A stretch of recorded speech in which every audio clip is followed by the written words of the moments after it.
We woke up to our first beautiful morning in Florida at the Suwannee River Rendezvous, and I went to take Redford for a much needed walk. Hey, come on. Come on, Red. I know. Let's go. Come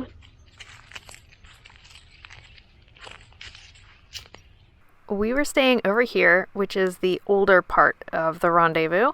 This was the original part of the campground that's a little bit closer to the water, although we weren't on the river like we were last time. When you go over to the front section, this is the RV section. That's where you get full hookups. That was full. We couldn't get a spot there for 2 weeks, so we're in the older section. The river is quite a bit higher than it was the last time when we were here in November, and that makes sense because November is the drier season, I think, although we haven't had any rain yet, luckily.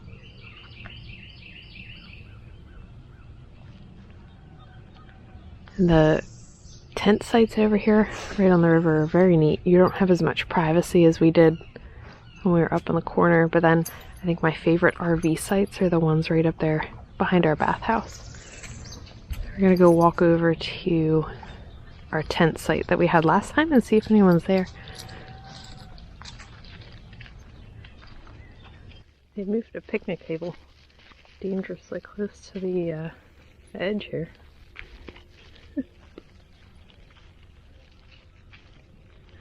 And the fire pit, man. There's not as much room down there as there was when we were here.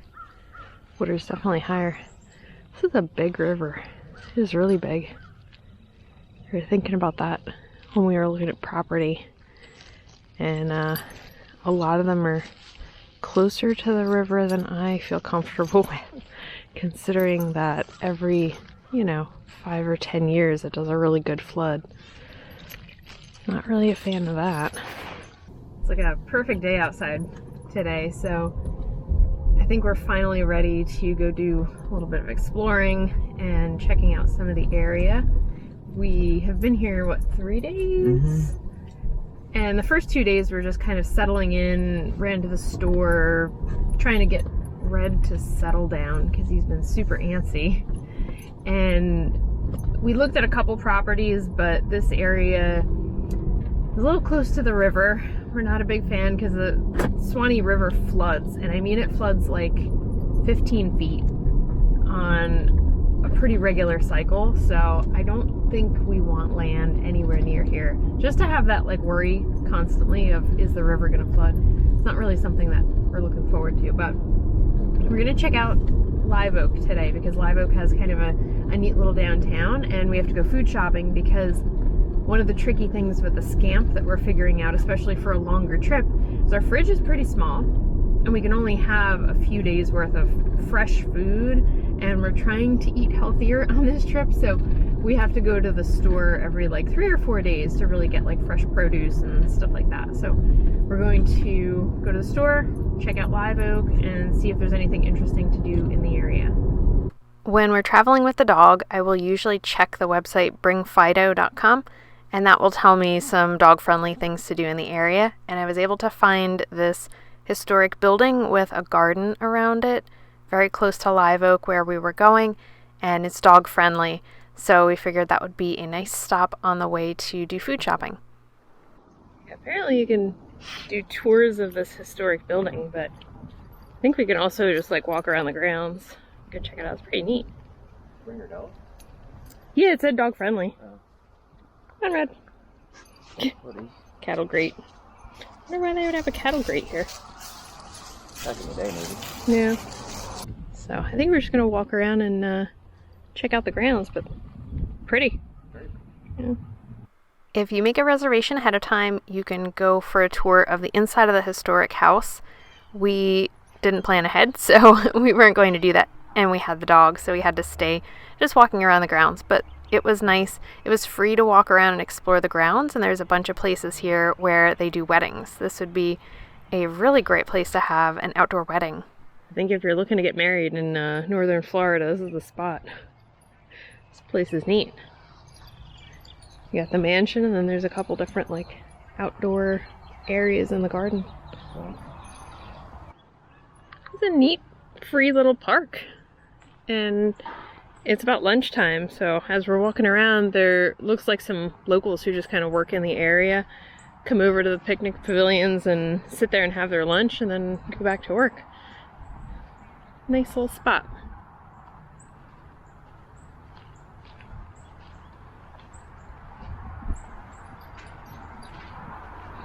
And it's even better, it's dog friendly.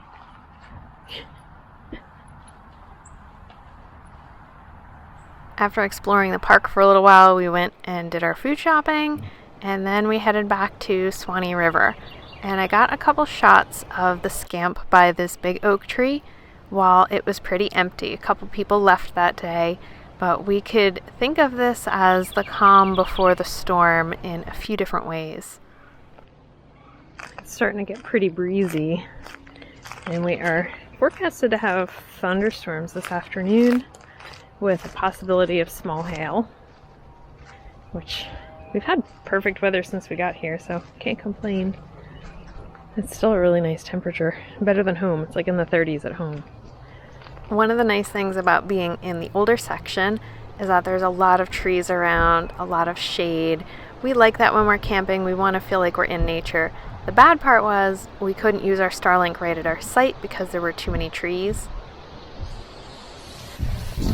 Ooh. All right.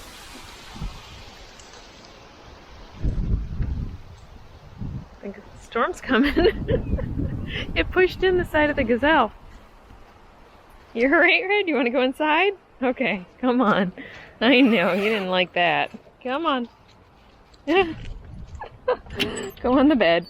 Go ahead. You're fine. Good boy. He's like, no. The Scamp has pretty much no counter space. There's just the sink and the stove. So it makes it really tricky to cook, and we usually have stuff on the table. So I don't always have space to put things and like organize as I'm cooking. So this addition of the little table on the side is super helpful.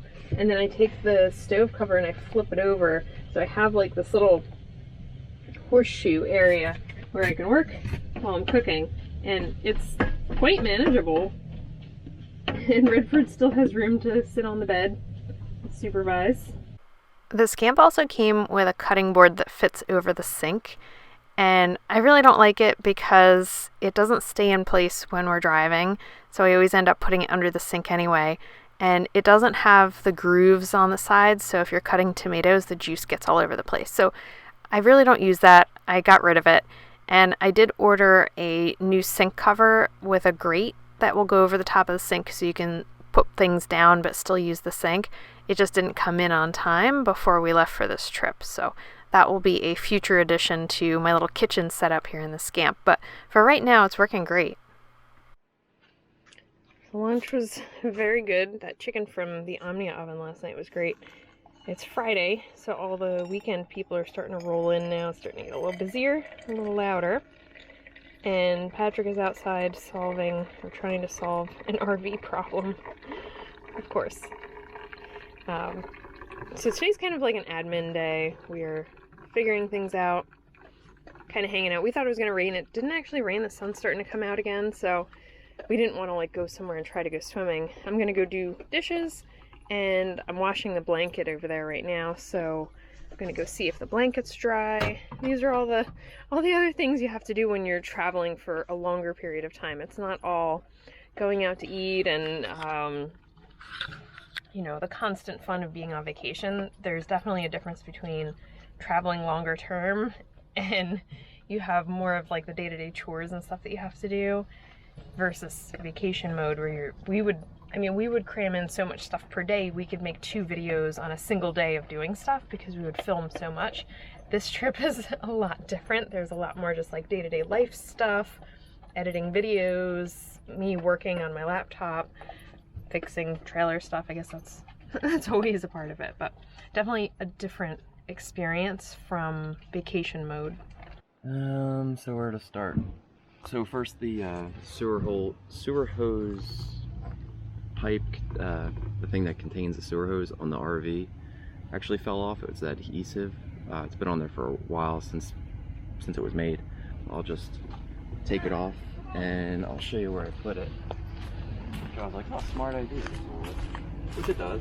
This is one of our projects right before we left. Put it right on the side, that works. It was up here. Yeah. You can see it fell off of there. And I was like, and we'll put it on there. Yeah, so then at the one campsite when we were coming down on I-95, I went to go dump, and luckily all ours is just gray water anyway, but there was a hole, a tear in the hose right when I was dumping, so the hose is useless. So I couldn't repair it, there's no way. Well, that's when we went to Camping World.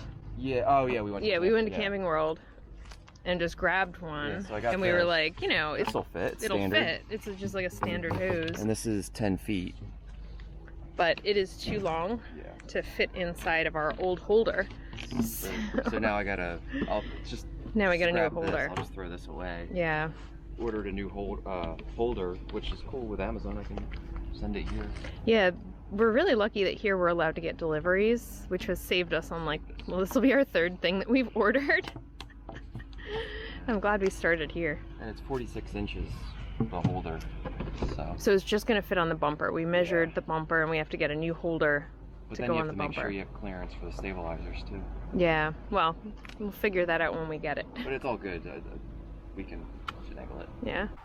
At this point, I was so glad that we booked our first stay at a resort type of campground where there's a lot more amenities. So I was able to wash this blanket that I spilled coffee on, and Redford was very happy to have a warm, clean blanket. But we needed a little bit more support to get this trip going. The fact that our sewer hose and sewer hose holder were not in functioning order, so we weren't able to use our tanks. Having a camp sink made all the difference. I was able to walk over and do the dishes a couple times a day. That made it much easier. Washer, dryer, we were able to get things mailed here. So it was sort of like our regroup period, figure out what we needed to fix and what we forgot and what we needed to settle before we continued on with some of the other parts of this trip where we weren't going to have access to those resources. When I was trying to make the reservations for this trip, it's Florida, it's still March, so a lot of snowbirds are still down here, so it was very difficult to find reservations, especially at one place for a longer period of time. So this is actually the longest we're staying at any one place. We're here for 2 weeks, and the only way I was able to get one spot for 2 weeks was not getting full hookups. The line across from us is where all the other RVs are, and that's the full hookup side. We just have water and electric here, and now we have problems with our sewer hose, so we haven't been using our tanks. I've just been going and washing dishes up there, and we've been using the bathhouse up there, the bathroom. It's a quick 2-minute walk that way, so not bad, but because we were able to not get full hookups, I was able to make a longer reservation. If we needed full hookups, we definitely would not have gotten anything here. So that's kind of a little trick. If you can be a little more flexible with the hookups that you need, then it's possible to find a spot for a longer period of time. With some of our camp chores done, or at least as done as they were going to get for right now, we sat down to enjoy some coffee and soak in the warm weather. And we had to remind ourselves that this is a different type of travel than what we've ever done before. We travel regularly, but this is the longest we've ever gone with the Scamp. It's going to be the longest duration trip we've ever done. So there's some stuff that needs to be learned. Going out or what? No? Just gonna stay right there? Who's gonna stay there? Even Redford was trying to figure this new experience out. But it's important to remember that traveling really requires a set of skills, different types of travel, different types of skills. So there's a learning process involved.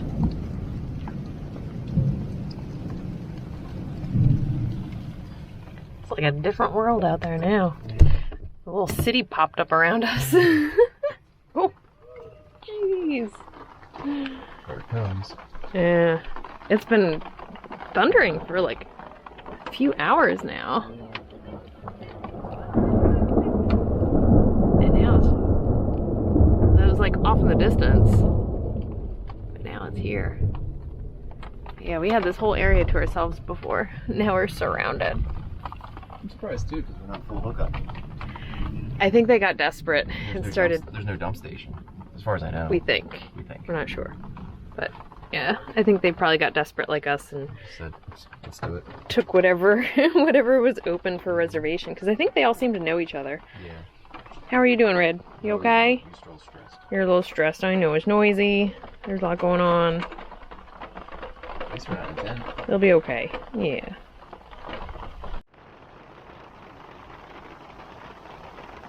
Pretty good one. Pretty steady.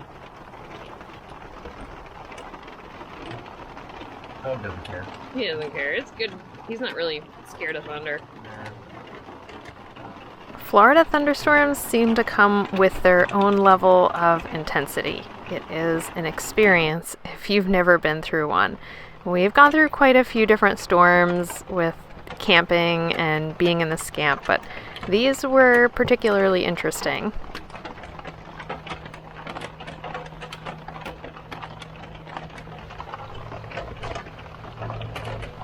It was going to be a rainy night inside the Scamp, but that's okay. We don't mind hanging out in the Scamp.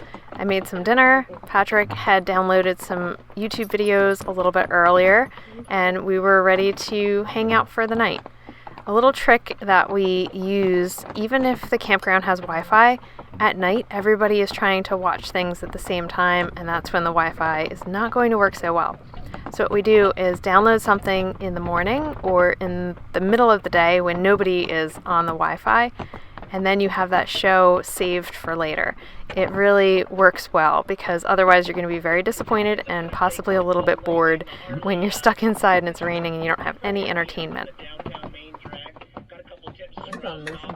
Thanks so much for coming along with us on our trip through northern Florida.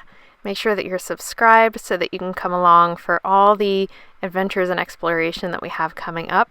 In the next one, we're going a little bit farther north to check out some historic towns, and we end up finding our new favorite place in Florida. So make sure you don't miss that one.